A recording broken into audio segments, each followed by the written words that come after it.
ओए बेटा कहाँ उसकी साइड डाउन पट्टी की स्क्रीन ना हेरी और मेरी फुल स्क्रीन पर करा देंगे। आज हम सब लोग यहाँ नवंबर के भंडारे की पूर्व संध्या पर इकट्ठे हुए हैं और जैसा बहुत ही सुंदर शब्दों में विजय भाई ने परम संत महाराज राणा बलवंत सिंह जी के बारे में बताया, बड़े ही प्यार के साथ, उसके लिए विजय भाई का बहुत बहुत धन्यवाद। और विजय भाई का धन्यवाद साथ-साथ इस बात के लिए भी कि इस बार इन्होंने समय का पूरा ध्यान रखा। जब भी हम कभी जितना समय दिया गया था उतने समय में उन्होंने अपनी बात कह करके अपने सत्संग को और अपनी बातों को समाप्त किया है। विजय भाई, बहुत अच्छा किया आपने, आगे भी आप समय का इसी प्रकार ध्यान रखें और इससे आपको ये भी पता चलेगा कि अगर आपको 10 बात कहनी है और आज आप 10 में से 5 बात कह पाए हैं, तो अगली बार इतने ही समय में 10 बातों को कैसे कहना है। ये बहुत ज़रूरी है। पर ये भी एक परिवर्तन है। मैं जानता हूँ कि आप महाराज राणा बलवंत सिंह जी से नाम लिए हुए जीव हैं, तो गुरु जी से कुछ न कुछ तो हम सीखते ही हैं। चाचा जी का सत्संग जब होता था, तो एक विशेषता उनकी ये भी थी कि उनको भी सत्संग करना बड़ा अच्छा लगता था और सत्संगियों को सुनना अच्छा लगता था। तो जब हमको लगता था कि भई अब सत्संग समाप्त होने वाला है, शब्द का आखिरी लाइन आ गई है, राधा स्वामी वाली लाइन आ गई है, अब सत्संग समाप्त होगा, तो कई बार उसके बाद भी आधा-आधा घंटा, 1-1 घंटा सत्संग हो जाता। तो जैसे राणा जी लंबे-लंबे सत्संग करते थे, ऐसे ही आपको भी अपनी बात को बड़े ही विस्तार के साथ कहने का अनुभव है, अच्छी बात है। पर जैसे समय के साथ परिवर्तन होते हैं, तो ऐसे ही परिवर्तन ये है, मुझे समय के अंदर ही अपनी बात को समाप्त करना अच्छा लगता है, तो वही अनुरोध मैं आपसे करता हूँ। इस जैसे हम सबको पता है कि जो पूर्णमासी है, वो 19 तारीख की है और हम आज का सत्संग 14 तारीख को कर रहे हैं, जो मेन प्रोग्राम कल का है। और महाराज की जो पुण्यतिथि है, वो दिसंबर में। तो कई लोगों के मन में ये प्रश्न उठता है कि जी पुण्यतिथि को क्यों नहीं किया, जब जी की याद में ही ये सत्संग और ये भंडारा किया जाता है। कुछ लोगों के मन में ये आता है कि जब पहले भंडारे पहले समय में पूर्णमासी के दिन होते थे, अब उनको इतवार के दिन क्यों बदल दिया? देखिए, जैसे मैंने पहले भी समझाया, मैं ये बात पुनः, क्योंकि ये प्रश्न उठा था, किसी ने मेरे से पूछा, इसलिए मैं आपको समझाना कि चाहे वो पूर्णमासी हो, चाहे वो 10 दिसंबर हो, चाहे वो 14 नवंबर हो, जो भी तिथि हैं, ये अलग-अलग जो कैलेंडर्स हैं, जैसे कोई हिंदी कैलेंडर है, कोई इंग्लिश कैलेंडर है, उनके हिसाब से बदलती रहती। तो जो आदमी जिस कैलेंडर को मानेगा, उसके हिसाब से अलग-अलग दिन आ। अब उदाहरण के तौर पर मैं एक छोटी-सी बात समझाता हूँ कि जैसे मेरा जन्म है, बीबी जी को पता है कि मैं करवा चौथ के दिन पैदा हुआ था। अब करवा चौथ हर साल अलग-अलग दिन आती है, तो क्या मैं हिंदी महीनों के हिसाब से करवा चौथ के हिसाब से अपनी तिथि तय करूँ? या ये देखूँ कि जब मैं पैदा हुआ था उस साल करवा चौथ कहाँ था? या मैं अपनी सुविधा के हिसाब से जब भी उस तारीख के आस-पास हूँ, मैं अपना जन्मदिन मनाता हूँ।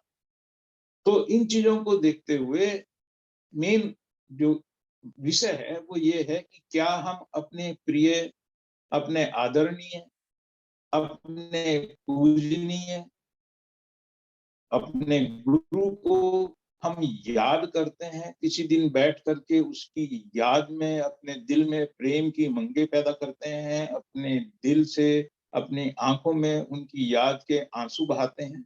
किसी भी दिन बैठ कर के जब हम ये कर लेते हैं, तो वो दिन ही उसके उस काम के लिए एक पुण्य दिन हो जाता है। तो इन सब चीज़ों को देखते हुए हमें इसमें कभी उलझना नहीं चाहिए कि ये पूर्णमासी हो या हिंदी महीनों के हिसाब से दिसंबर की तारीख हो। कहते हैं कि जब भी हम बैठ गए, जब भी बैठ कर के हमने अपने गुरु को याद किया, हमने उनके याद से अपने दिल में प्रेम और प्यार पैदा किया, तो समझ लिए हमारा जो दिन था वो शुभ हो गया और मालिक के दरबार में हमारी हाजिरी लग गई। मालिक के लिए दिन रात सब बराबर। अभी देखिए, आप यहाँ रात को बैठे हैं, आपके पास 9 बजे का समय हो रहा है और आप सब लोगों को पता है कि मैं ये ऑनलाइन सत्संग इसलिए कर रहा हूँ क्योंकि मैं यहाँ हिंदुस्तान में आप लोगों के पास नहीं हूँ, मैं यहाँ अपनी बेटी के पास आया हूँ, क्योंकि गुरु महाराज की दया से, उनके आशीर्वाद से मेरी बेटी को भी बेटी हुई है, जो कि मई के महीने में हुई थी, तो मैं उसके पास यहाँ आया हूँ और आना-जाना थोड़ा-सा कोविड के कारण आजकल दुष्कर है, तो इसलिए अब ये लंबे समय के लिए यहाँ रुकना पड़ रहा है।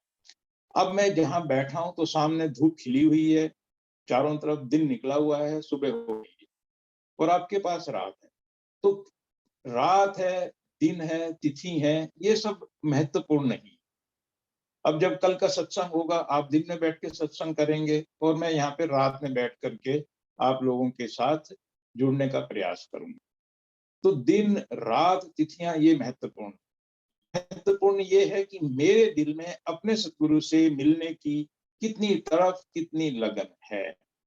देखिए, ये जो मत है, भक्ति का मत है, 2 चीजें इसमें मैं सदा बोलता हूँ हमको याद रखनी है। नंबर 1 कि पहली सीढ़ी हमारी गुरु भक्ति से ही पूरी होने वाली है। हमारा गुरु के साथ अथाह प्रेम होना चाहिए। इसलिए बोलते हैं कि नाम लेने से पहले मन में जितने संशय, शुबे हैं, उन सब को दूर कर लेना चाहिए। एक बार जब नाम ले लिया, फिर गुरु के ऊपर पूरा विश्वास, गुरु की बात को ऐसे जैसे पत्थर की लकीर। अगर हम ऐसा कर पाएंगे तो हम भक्ति मार्ग पर चलने के काबिल बन पाएंगे। फिर अगर कोई आदमी किसी भी प्रकार से गुरु के विषय में हमारे मन में संदेह पैदा करता है, तो उन सब चीजों से हमें दूर रहना है। और एक चीज और, जैसे मैंने पहले भी कहा, हम गुरु के पास, गुरु के साथ जुड़ करके वहां बैठने के लिए नहीं आए। हम गुरु के पास, गुरु के माध्यम से परमपिता परमात्मा के पास, उसके देश सचखंड, ताकि हम आवागमन से सदा सदा के लिए बच सकें, 84 लाख योनियों से बच सकें, इसके लिए आए। और हमको पता है कि सतगुरु वहां परमपिता परमात्मा से जुड़ा है, तो उसके माध्यम से जब हम उसके साथ जुड़ेंगे तो हम वहां पहुंच जाएंगे। जैसे मान लिया मुझे अंबाला से दिल्ली जाना है और मैं जब अंबाला से दिल्ली जाने के लिए स्टेशन पहुंचा, तो मुझे वहां से दिल्ली जाने वाली ट्रेन में बैठ, सतगुरु ट्रेन की तरह है, क्योंकि ट्रेन अंबाला से दिल्ली पहुंचाई। तो ऐसे ही सतगुरु हमको अपने साथ जोड़ करके जहां उनका स्थान है परमपिता परमात्मा के चरणों में हमको, तो अगर हम ट्रेन में बैठ करके दिल्ली जाएं और दिल्ली जाकर के ट्रेन से ना उतरे, हमें बोले हमें तो इस ट्रेन से बहुत प्यार हो गया है, बहुत प्रेम हो गया है, बस अब तो हम इस ट्रेन के ही हो गए हैं, तो हमारा दिल्ली जाना का मकसद पूरा नहीं हो पाएगा जब तक ट्रेन से नहीं उतरेंगे। तो ट्रेन का काम है अंबाला से दिल्ली ले जाना, गुरु का काम है आपको इस काल की नगरी से दयाल की नगरी में ले जाना। जब हम दयाल की नगरी में पहुंच गए, दयाल के चरणों में पहुंच गए, तो सतगुरु के साथ और परमपिता परमात्मा के साथ हमारा प्यार इतना होना चाहिए कि हमको पता है यहाँ तक लाना सतगुरु का काम, हमें चिपक के नहीं। तो ये चीज भी मैं बार बार समझाता हूँ कि गुरु का अपना महत्व है, पर परमपिता परमात्मा का सबसे ज्यादा महत्व। गुरु सदा परमपिता परमात्मा के गुण गाता है या अपने गुरु के गुण गाता है। जैसे मैंने पहले भी बताया कि जब हमने नाम लिया, तो गुरु महाराज ने नाम देते समय सबसे पहले अपने गुरु को याद किया और ये कहा कि हे परमपिता, मैं आपकी गोदी में अपने बच्चों को बैठा रहा हूं, मैं तो किसी लायक नहीं, मेरे बच्चों का ख्याल आपको रखना है। क्यों? क्योंकि उनको गुरु पे भरोसा है। तो जब हम, हमारे गुरु ने ये कर्तव्य करके दिखाया, हमारे सामने ये करके दिखाया, तो हमारी समझ में ये बात आई कि महत्व गुरु का है। मैं कहीं भी पहुंच जाऊं तो गुरु का महत्व सदा रहेगा, गुरु के महत्व को कम नहीं किया। तो ऐसे ही हम जब भी हम गुरु को याद करें तो गुरु को पूरे प्रेम, पूरे भाव के साथ याद करें, और उसी के विश्वास और उसी के प्रेम की हिलोरों को जब हम याद करेंगे, कहते हैं कि मुझे मेडिटेशन करना है, मुझे ध्यान करना है। तो ध्यान करने के लिए भी गुरु के साथ प्रेम, गुरु के साथ विश्वास, गुरु पे श्रद्धा, ये सबसे ज़्यादा ज़रूरी है। अगर ये नहीं होगा तो लिया हुआ नाम भी काम नहीं करेगा। तो ये बहुत ज़रूरी है, इस बात को सदा ध्यान रखें। और अगर किसी वजह से मैं इस हालत में पहुँच गया हूँ कि मेरा मन डगमग है, किसी भी वजह से, तो फिर मेरा मन को ऐसी जगह ले जाओ जहाँ ये मन स्थिर हो सके। क्योंकि अगर मन स्थिर नहीं होगा तो हमारा ध्यान नहीं लगेगा। हमने सुना है, तन थिर मन थिर वचन थिर, सुरत निरत थिर होए, कह कबीर इस पलक को, कलप न पावे कोई। तो मन का स्थिर होना भी बहुत जरूरी है, मन का डावाडोल होना जरूरी नहीं है। तो इसलिए अगर परमपिता परमात्मा के पास जाने के लिए मैं अंबाला स्टेशन पे पहुंचता हूँ, वो वहां 2 ट्रेन खड़ी हैं, किसी वजह से मुझे लगता है कि नहीं नहीं मुझे ये ट्रेन पसंद नहीं है, तो भाई जो दूसरी ट्रेन पसंद है उसमें बैठो। ट्रेन कहीं जाने वाली, पर बैठो उसमें जिसमें आपको विश्वास हो कि ये ट्रेन आपको लेकर के वहां तक पहुंचा देगी। डगमग मन के साथ मत बैठो, ऐसा ना हो कि आप डगमग मन के साथ बैठो, जाना तो दिल्ली था और बैठ के की ट्रेन में कहीं से कहीं पहुंच गए। तो इन बातों को हमको सदा याद रखना चाहिए, इन पे सदा ध्यान देना चाहिए। और हमें एक चीज और याद रखनी है कि अगर हमको अपने मन में विश्वास पैदा करना है, अपने मन के अंदर गुरु के प्रति प्रेम पैदा करना है, तो उसके लिए जरूरी है कि जब भी मौका लगे हम दूसरे ऐसे सत्संगियों के साथ बैठें जिनके मन में गुरु के प्रति प्रेम की हिलोरें। संगत का बहुत बड़ा योगदान है। इसलिए आप सब लोग उड़ करके यहाँ डेरे में आए हैं, क्योंकि आप सब एक साथ बैठ सकें, यहाँ बैठ करके गुरु के प्रेम की, प्यार की चर्चा कर सकें। अभी जैसे विजय भाई ने जब इतने प्यार से गुरु का वर्णन किया, तो हम सब के मन में पैदा हुई, प्रेम पैदा हुआ। तो डेरे में आने का, आपस में मिलने का एक लाभ ये भी है कि जब हम बैठते हैं, संगत में बैठते हैं, तो उसका असर हमारे ऊपर आता है। तो उस असर के लिए भी जरूरी है कि जब मौका मिले तो ऐसी संगत में बैठें जो संगत गुरु के प्रेम में डूबी हुई, वो हर समय उसकी ही प्रेम की बातें कर रहे। तो डेरे में बैठ करके भी हमको ऐसे ही हर समय गुरु के प्रेम प्यार की बात करनी है। संसार की बातें करने के लिए तो 365 दिन हैं जिनमें हम हर रोज ये काम करते हैं। डेरे में आके हमें सिर्फ गुरु के प्रेम, गुरु के प्यार में ही डूबे रहना है।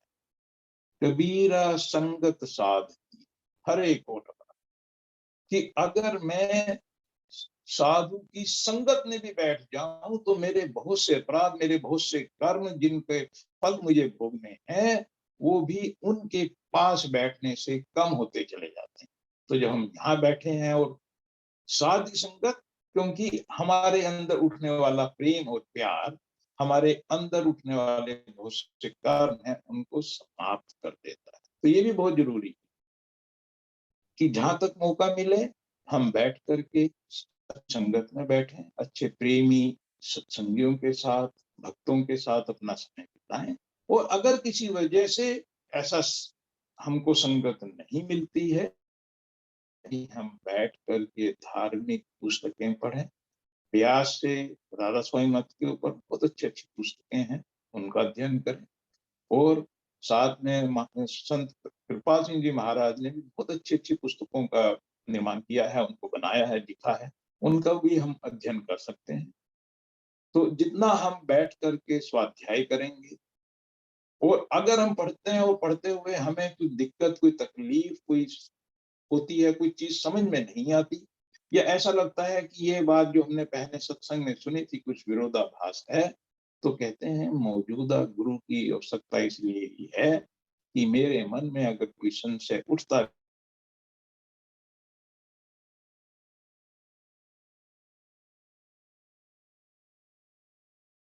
तो स्वाध्याय करें।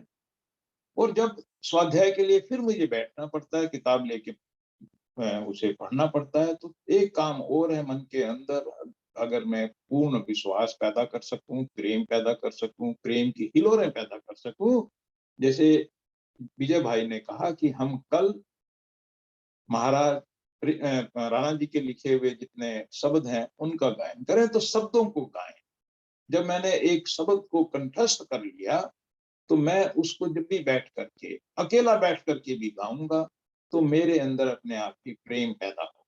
तो शब्दों को गाना, उसमें ये देखने की जरूरत नहीं है कि मेरी आवाज कैसी, उसमें ये देखने की भी जरूरत नहीं है कि ओ हो ये लाइन तो बाद में आती थी, मैंने पहले गा दी, ये लाइन तो पहले आती थी, मैं भूल गया। गुरु दरबार में सब कुछ चलता है, सब कुछ चलता है। दयाल परम परम दयाल जो परम पिता परमात्मा है, वो ये नहीं देखता कि कौन सी लाइन आगे है, कौन सी लाइन पीछे है। मैं मोटी आवाज में गा रहा हूँ, मैं बेसुर गा रहा हूँ, मुझे मन से जब हिलोर उठ रही है तो वो मेरे दिल में झांक के देख रहा है कि मेरे दिल में क्या है। तो बैठ के शब्द गाएं, अकेले गाएं, कोई दिक्कत नहीं है। ये सब चीजें जब मैं करता हूँ तो धीरे धीरे मेरा मन स्थिर होने लगता है। जो संसार में भागता फिरता था वो गुरु के प्रेम में, गुरु के प्यार में, गुरु के चरणों में सिमट जाता है और वहीं बैठ करके अपने आप को समर्पित कर देता है। तो जैसे ही मन स्थिर हुआ, हमको परमपिता परमात्मा के दर्शन हो गए, अंदर ज्योति जग गई। तो अंदर ज्योत जलाना ही मनुष्य जीवन का उद्देश्य है कि कैसे मेरे अंदर वो जो ज्योति है वो ज्योत प्रकट हो, कैसे मेरे अंदर वो शब्द प्रकट हो जिस शब्द के साथ मैं जुड़ सकूं, ताकि वो शब्द, एक बार जुड़ने की बात है, एक बार ट्रेन में बैठने की बात है, फिर तो मुझे कुछ नहीं करना है, फिर तो ट्रेन को चलना है, ट्रेन लेकर के मुझे दिल्ली तक पहुंचा देगी। ऐसे ही एक बार मैं शब्द के साथ जुड़ गया तो वो शब्द की धार मुझे अपने साथ जोड़ करके धीरे धीरे खींचती हुई सभी जितने भी मंडल हैं उन सब मंडलों से होती हुई परमपिता परमात्मा के दरबार में पहुंचा देती। और यही हमारा मनुष्य जीवन का उद्देश्य है। बाकी तो झगड़े हैं वो चलते रहेंगे, सुख दुख जीवन में आते रहेंगे। कोई चीज मेरी पसंद की होगी, कोई चीज मेरी नापसंद की होगी, हमको इनके बारे में नहीं सोचना है। मैं सदा बोलता हूँ सुख और दुख ऐसे है जैसे एक सिक्का, सिक्के के एक तरफ सुख है और दूसरी तरफ दुख है। अगर हम चाहते हैं हमें सुख सुख मिले तो क्या करना चाहिए, हमें जो सिक्का है उसे काट दें और उसमें से जो सुख वाला हिस्सा है वो ले लें। तो क्या होगा, दुख दूर हो जाएंगे? नहीं, जैसे ही काटोगे तो दूसरी तरफ साइड फिर भी आ जाएगी। तो जहां सुख है तो वहां दुख जुड़े हुए हैं। ये जीवन का सार है। जब सागर मंथन किया देवताओं ने असुरों के साथ मिल करके, भागवत पुराण में समुद्र मंथन की कथा आती है कि भाई उन्होंने मंथन इसलिए किया था ताकि अमृत निकाल सके, अमृत निकाल करके अमर हो सके। अमर का मतलब बार बार जन्म और मरण से बच सके। तो कहते हैं कि जब उन्होंने अमृत निकालने का प्रयास किया, समुद्र मंथन किया, तो पहले अमृत से पहले क्या निकला, जहर, जिसको शिव जी महाराज ने पी करके अपने गले को, देखते हैं उनका गला नीला है क्योंकि उनके गले में वो जहर बैठा हुआ। तो जीवन में अगर अमृत है तो विष भी है, अगर सुख है तो दुख भी है। इन बातों को हमें याद रखना है। जब हमें ये बात याद आएगी तो जीवन में सुख और दुख दोनों है, तो फिर हम सुख और दुख में उलझेंगे नहीं।